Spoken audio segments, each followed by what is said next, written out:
ng bayan, maasahan anumang panahon.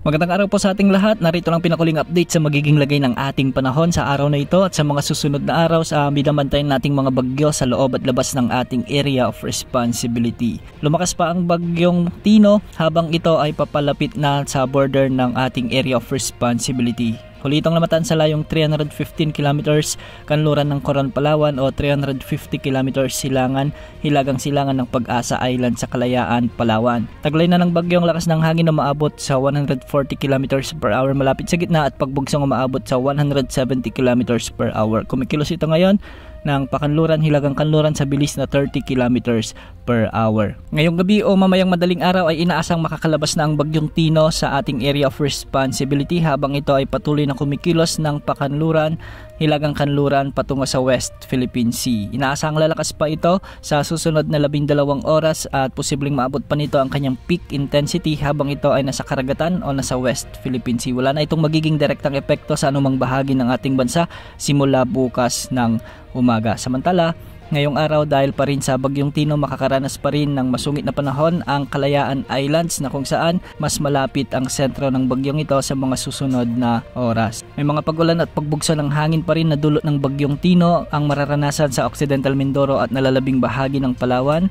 Maulap na kalangitan na may mga kasamang pag-ulan sa Batanes at Babuyan Islands. Dulot naman ito ng umiiral na northeast monsoon o amihan.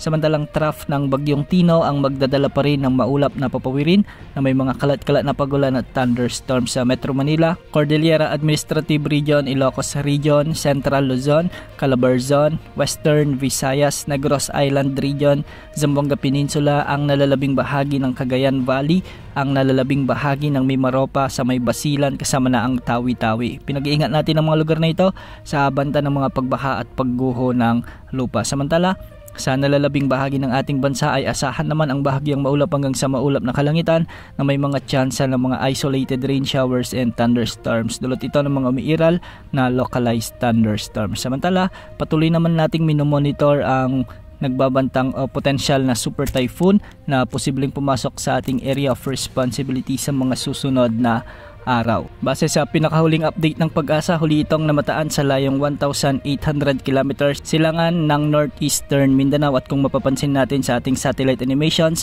ay medyo malawak na rin ang kaulapan na sakop ng bagyong ito. Taglay ng bagyo ang lakas ng hangin na umaabot sa 55 kilometers per hour malapit sa gitna at pagbugsong umaabot sa 70 kilometers per hour. Kung mapapansin din natin ay halos hindi ito kumikilos o almost stationary.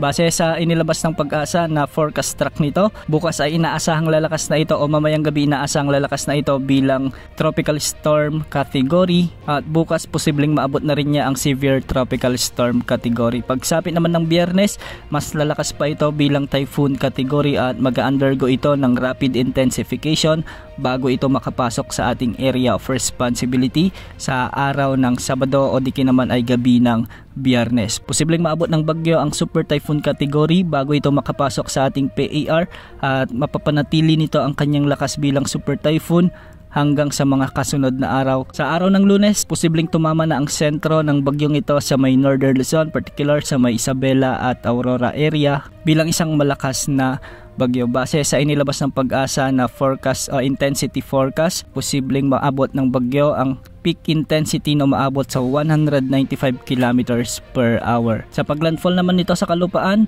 posibleng dala ng bagyo ang mahigit 185 kilometers per hour na lakas ng hangin at mapaminsala ang dala nitong hangin at ulan. Kaya sa mga kababayan natin sa Central at Northern Luzon, ngayon pa lamang ay maghanda na sa nagbabantang malakas na bagyo na posibleng tumama sa ating bansa sa araw ng Lunes o di naman ay sa araw ng Martes.